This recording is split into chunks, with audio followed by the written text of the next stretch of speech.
अशा गोपिकाबाई चिरंतन स्मृती याकरता आपण सगळ्यांनी ऐकलं आहे की मरावे परी कीर्ती रूपी उरा. मरायचं सगळ्यांनाच आहे, पण मेल्यानंतर माझं काय, माझं अस्तित्व राहणार आहे किंवा नाही हे आपल्यावर डिपेंड. गोपिकाबाईंची सगळ्यांनी सांगितलं, आता आपल्या सगळ्यांना कळलं की त्यांनी दिलेलं दान,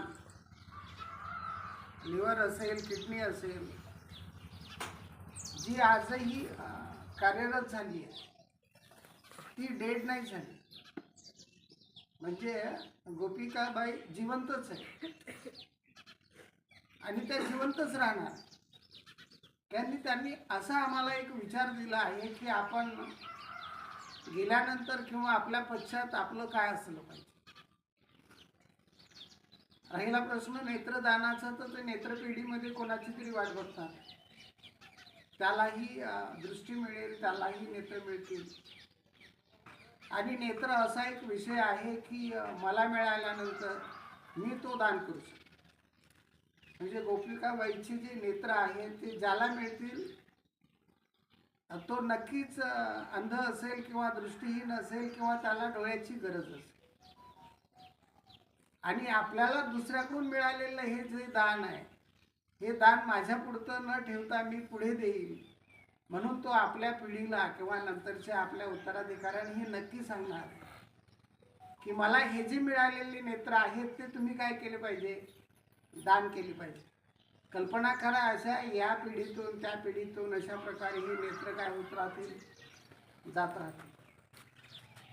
दान करणे, पण कोणतं दान केलं पाहिजे. आपण आपला मृतदेह अग्नीला दानच करतो की.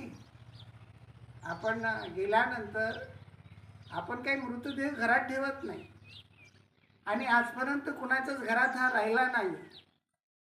उलट कितीही जवळचा असला तरी आपण हा विचार करतो की 3 वाजता नाही तर 4 वाजता काढू, 4 वाजता नाही तर संध्याकाळी काढू, संध्याकाळी नाही तर दुसऱ्या दिवशी काढू, पण काढू नक्की.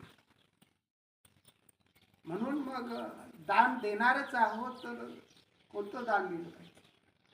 आमच्या सगळ्यांना चांगल्या आरोग्याच्या फॅसिलिटीज मिळण्यासाठी आमचे संघर्ष आहे. जिल्हा तेथे मेडिकल कॉलेज, पण या मेडिकल कॉलेजमध्ये शिकणारे जे विद्यार्थी आहेत या विद्यार्थ्यांना ज्या फॅसिलिटीज खऱ्या अर्थानं पाहिजे आहेत त्या मिळणार आहे की नाही.